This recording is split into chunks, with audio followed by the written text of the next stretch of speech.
Good evening and salutations, my GH fans. I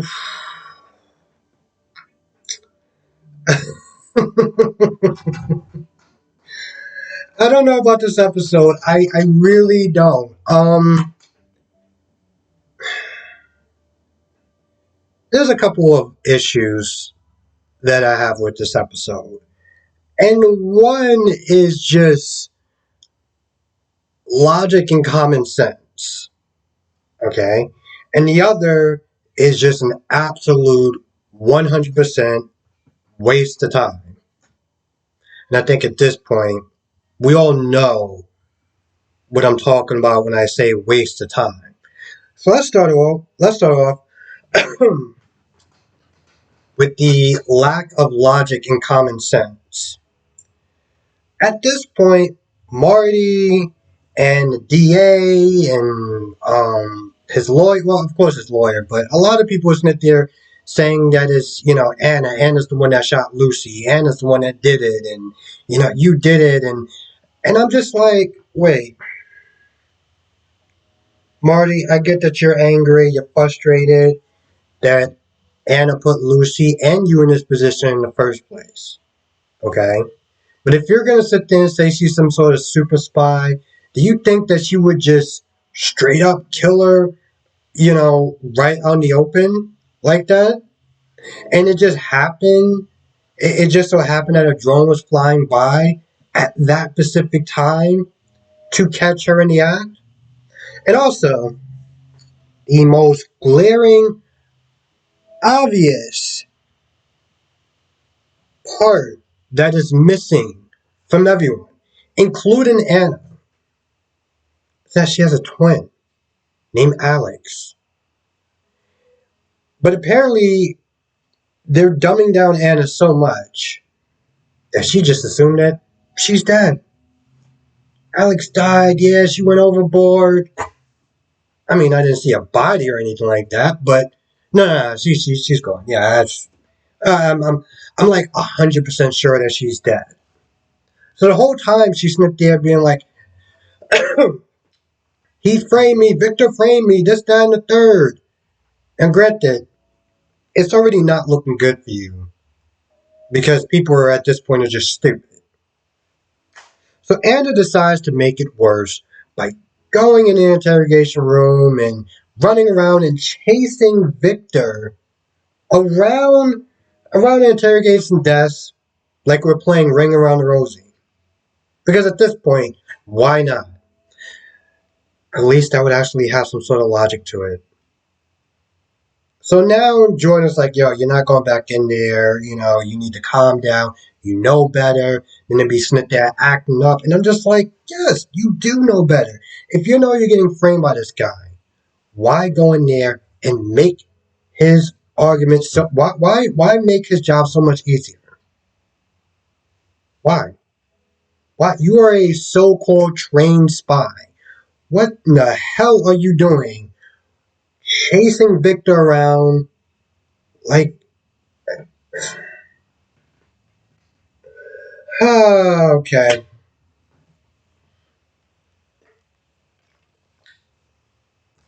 There's one point where Jordan allows her to leave because she's not on an investigation or anything. She's not on an investigation, and of course, that DA that was just ready to railroad Trina to jail is like, well, I think that you may not be seeing things clearly, and you may have to sit there and excuse yourself from the case and everything like that. 1 second. So there's one point where she wants to sit there and pull her off the case. I'm just looking at this whole thing and I'm like, I mean, granted, in these shows, they usually do make the DA look really stupid. I mean, if you watch Days and you look at Melinda Tran, or Trash, or whatever her name is, you can clearly see that there's a pattern. Except for it's actually a lot worse with Melinda because she'll just sit there and start going full ham in on people, even though she don't have a lot of evidence. Because, she got to sit there and win those cases. I mean, she got to win those cases. So, Anna goes to her car to try to look for, anything that Victor planted.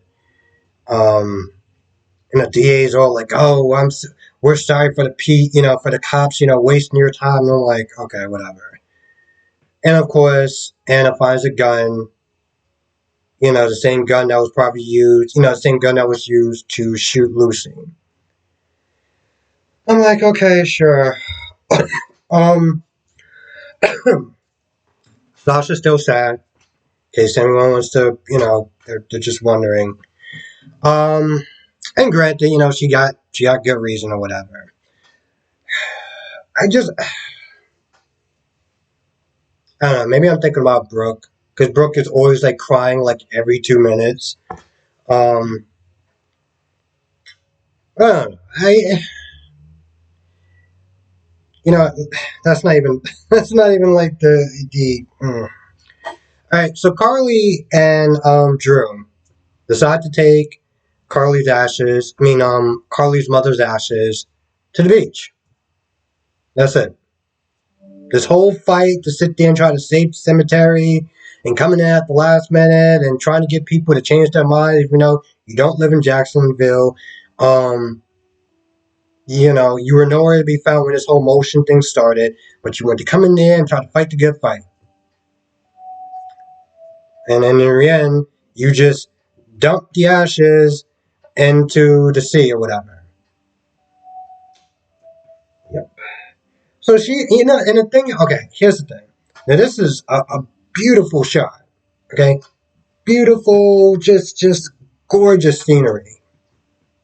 Strolling along the beach with Drew and just la la la la la. Meanwhile, there's a hook killer in Port Charles, and I mean, yeah, I get it. Sonny has bodyguards, but I'm like, there's a killer in Port Charles. Your children are there, and you're just la la la la la. It's nice beach scene. I'm like, as I'm watching, I was like, man, this is some beautiful scenery, but you look way too lax, you know, for you just strolling around on the beach while your kids are in Port Charles, and there's a hook killer that's going around killing people. Sure. After that, Drew and Carly kiss. So, if anyone is really there for that, then that's your moment right there.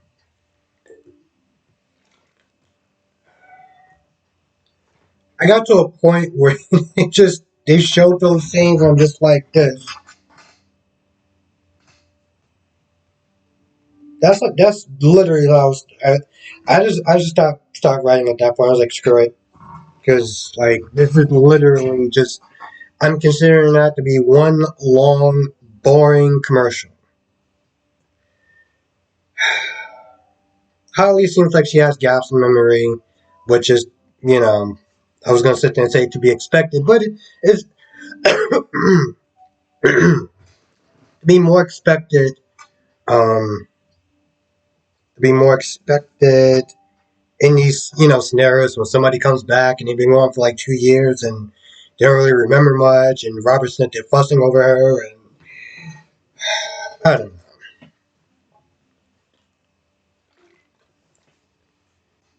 I mean, listen, if you're a fan of Holly, you're gonna like it. You're gonna like it. She's been on the show for so long. And the one good thing that I can sit there and say is that you know what, I'm glad that she recovered from you know like her side effects of getting COVID. The one thing, probably the only thing so far, and I'm actually happy to sit there and see her is that she's doing a lot better. Um, Other than that, it was just whatever. Olivia felt the need to insert herself because I don't even know why. I feel like every day it's like her presence starts to become less and less and less important. And we're at a point where it's like now we're in the negative numbers. Okay? We're in the negative numbers. Um Now my question is, because I gotta sit there and watch this scene again, there was a point where I think that did Brooklyn have Chase's phone?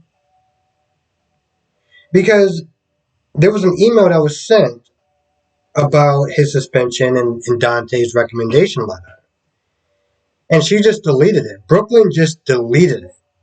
So I'm assuming that it's Chase's because I'm like, Dante wouldn't send that to Brooklyn. So I'm just like, this chick is literally sabotaging this man just to get her songs back, just to get back at Link and to get her songs back. And, I remember me saying a while ago, I was like, Brooklyn is really toxic to Chase. Like, hella toxic to Chase. I mean, this dude literally hit Link twice because of her. And granted, he did have a choice. Okay, I'm not gonna put that necessarily on her. I'm like, bro, if she wasn't in your life, you wouldn't be going through all those lengths and doing the things that you're doing.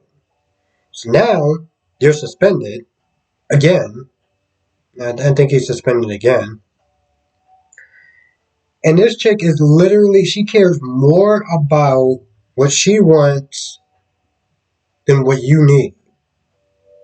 And so when I sit there and say, oh, she's toxic, a couple of people are like, oh, well, what are you talking about? Opposites attract, and, Brooklyn isn't toxic. And then, like, some people are saying Brooklyn wasn't toxic. I'm looking at this scene right now. I'm like, yep, no. Brooklyn is totally not toxic. She is definitely the woman for Chase. Yep, definitely the woman for Chase. Chase isn't happy with being a singer. I mean, he enjoys it, but that's not his passion. Even Ned sees it. But of course, even in the beginning, Chase was sitting there, like, looking at the scene and be like, oh, there's Holly and stuff like that. Like, he wants to know what's going on. He wants to sit there and take down the hook killer and everything. Um, and he does tell Ned, he's like, listen, I can't do anything, so I got to control what I can't control, which is this singing gig. And plus, it's going to pay him some money, put some money in his pocket, so whatever. I'm like, bro, at some point, you may have to wind up staying on the couch of, Finn's couch, so you got to do something. But, you definitely need to sit there and cut Brooklyn loose. That's that's for sure. That is something he definitely needs to do. Well, to be honest, he should have probably did that a long time ago. For to be completely honest about that whole thing. So, Maxie and Sasha in the hallway, they're talking about Lucy and everything like that. And Austin comes over. He's like, hey, listen, if I hear anything, I'll let you know. Oh, Austin also examined Holly, so that was the scene. For a little bit. But of course, Mason shows up, and Mason does the same song and dance over and over and over again. What has been like 2 months or 3 months that Mason has been sitting there saying, you need to come back, you need to come back home. The boss, she wants us back home. You need to come back home. Austin's like, no, I'm not going to do it. I'm not going, yada, yada, yada. This has been going on for at least 2 months. Which is why people are just, if not longer, which is why people just do not really care. But there's one point where Mason asked Maxie, hey, I need a favor. You think you could convince Austin to come back home, for Thanksgiving? And then he's like, listen, why don't you come with us? You could bring the kids and everything like that. Starts naming her kids. And Maxie's like, oh, that's very impressive. I'm like, no, that's very awkward and uncomfortable for somebody else that isn't related to your kids to start spouting off your kids' names. That is very just. I know there's another word for it. I can't think of what it is, but I know there's another word for it. But it's just, like, for me, I'm sitting there thinking, Maxie, shouldn't you just be uncomfortable at this point? Not, oh, that's very impressive. No, that's very creepy. Yeah, that's what it is. It's very creepy. And of course, Austin comes in there and Austin stops him. He's like, you gotta leave, you gotta go. And, they do their usual song and dance. I feel like sometimes when they start doing stuff like that, it's like Looney Tunes. Okay? It's like Looney Tunes. You see all the skits in Looney Tunes, and that's what it seems like. It seems like that. Yeah, I feel like that's about it. I think that's all that really happened in this episode. So, with that being said, I'm gonna go. I want to thank you for watching. Be safe, and I'll see you in the next video.